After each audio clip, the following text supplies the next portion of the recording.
Students, today I am going to explain you in this class that what is the universal law of gravitation. What is universal law of gravitation? This topic is from the chapter Gravitation, class 9 physics. Okay. So today I am going to explain you the universal law of gravitation.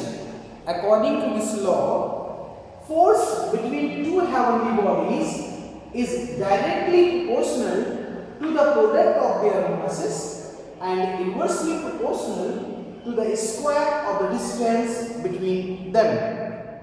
Okay. So first of all, let me explain these lines, whatever is written here. So this is written, the force between two heavenly bodies. Heavenly bodies means this law is universal law of gravitation. Students, universal law in the universe, in between two bodies, everywhere this law is applicable.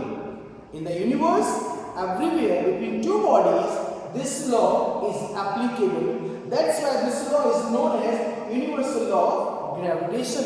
And this law has been given by the Sir Isaac Newton. Okay, so according to this law, when two bodies are coming together, the attraction force or the gravitational force of both the bodies will increase. We can understand like this. Suppose these are the two bodies.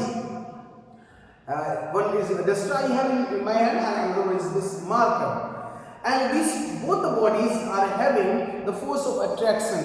You can say, suppose these two are the magnets.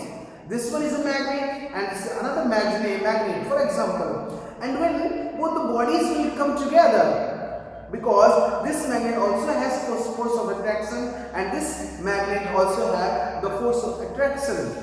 So the force of attraction will multiple.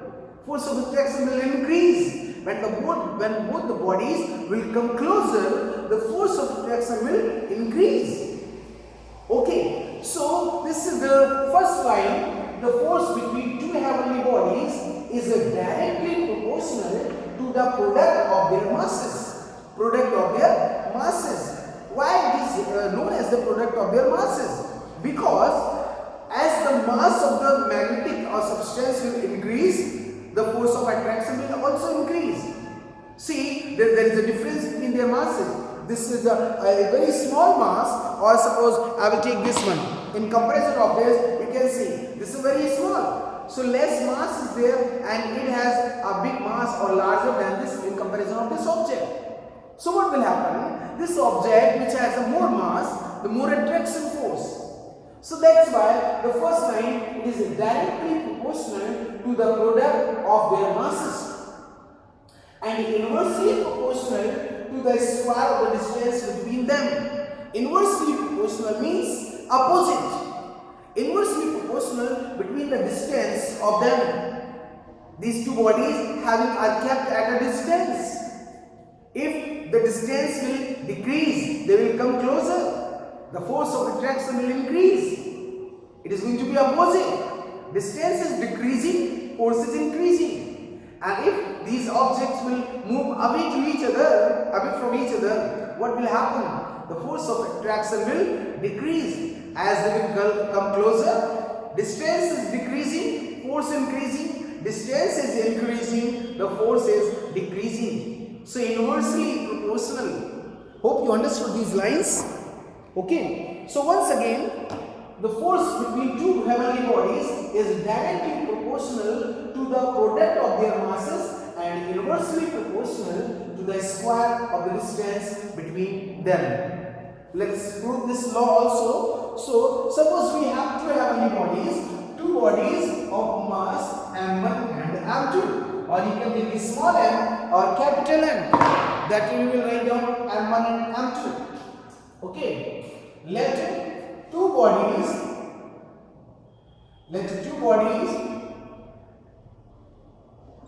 of mass m1 and m2 are at a distance r.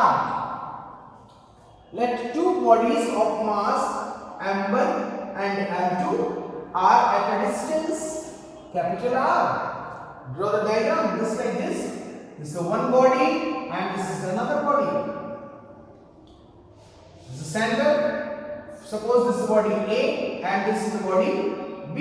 Mass of this body, that is m1 and m2, and both these bodies are at a distance r. One more point I want to explain you why we have taken the distance r. Why not x, y, a and b? You can take x and y, no problem. But because in the heaven, in between heavenly bodies, you can see. Suppose if you will see about the earth and sun, I will say, then sun is at the focus and earth moves around the sun. Earth moves around the sun in a circular object. So when the object will move like this, when two heavenly bodies will take, then another body will move on a circular path. So it will be a circle. So distance from this object to this body, that will be the radius. That's why we have taken the r. Okay, or you can take x, no problem. Okay, you can take x.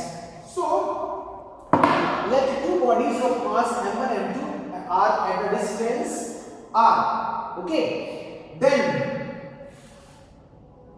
according to universal law of gravitation, what is the first one? Force is directly proportional to product. Here we can write down force. Force is directly proportional to the product of masses F m1 into m2. This is the equation first. And force inversely proportional to the square of the distance. Inversely proportional to the square of the distance. Force inversely proportional to the square of the distance. Then force F inversely proportional 1 upon r square. Distance between them is capital R. This is equation second. So when we will combine equation first and equation second, then what will come? It will come F proportional to m1 into m2 upon r square. By combining first and second, when both these equations will write together, then it will come F is proportional to m1 into m2 upon r square. Okay, then finally what will come? It will come then F equal, when we remove the proportional sign, there will be a constant capital G, m1 into m2 upon r square. This is the universal law of gravitation between two heavenly bodies, where capital G is a constant. Where capital G is a constant, and this is called gravitational constant. Gravitational constant. Okay, and the value of this gravitational constant is same everywhere. That's why it is called gravitational constant. Constant means it will not be changed. It will remain constant everywhere. Okay. So this is the universal law of gravitation. Universal law of gravitation. Hope you understood. Universal law of gravitation.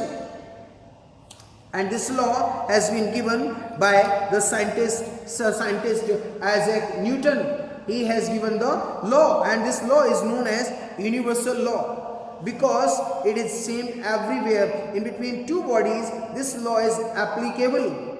That's why this law is known as universal law. This law is known as universal law. Okay.